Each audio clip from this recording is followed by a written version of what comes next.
Good morning, Jamie. Good morning. Would you like to go first? Sure. I have a brand new book to talk about today called The Beast and the Bethany. And that should give you, just the title should give you a pretty good idea of what this book is about. There is a beast, and he eats. And Bethany is the Bethany because she's as powerful as the beast. And she's going to be a little tricky. There's another character involved, Ebenezer, and he's in charge of feeding the beast. And he gets the idea to take this girl who nobody seems to really like and feed her to him. Oh. Things do not go as planned. But this is a great book for kids who love Roald Dahl, that kind of wicked, funny, and delightful kind of book.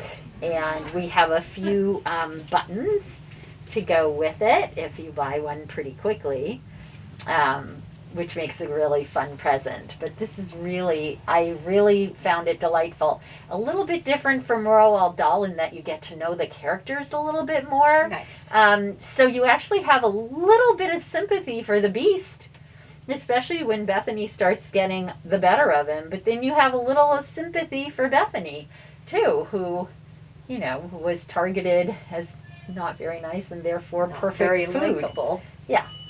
So, I love it. And, really fun. and I see it's book one. This is book one, Cool. so we'll see what happens.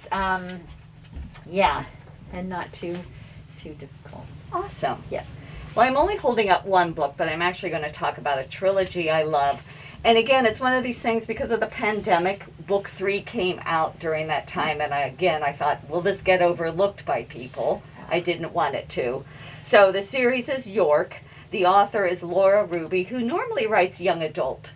And what I like about it is when these young adult authors slip into middle grade, what they end up writing is a novel that's at the very high end of middle grade, which we definitely need. As I even wrote in my shelf talker, a savvy, sophisticated mystery for your advanced reader.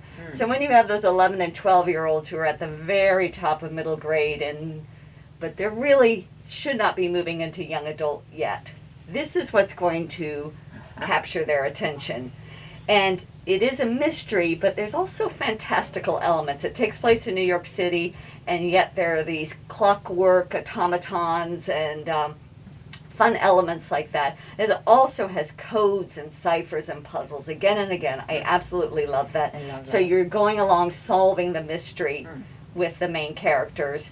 And also in book 2 in particular, I'm holding this one up, was because the characters ended up going around New York City to actual real sites that exist now. Nice. And I Googled them all. It was really cool because they go to some really creepy, kind of odd, bizarre places. Yeah. So you're learning about places in New York you don't even know about. And but what a wonderful mystery. And like I said, Cool. Sophisticated, savvy, definitely for the higher end of middle grade. Good. So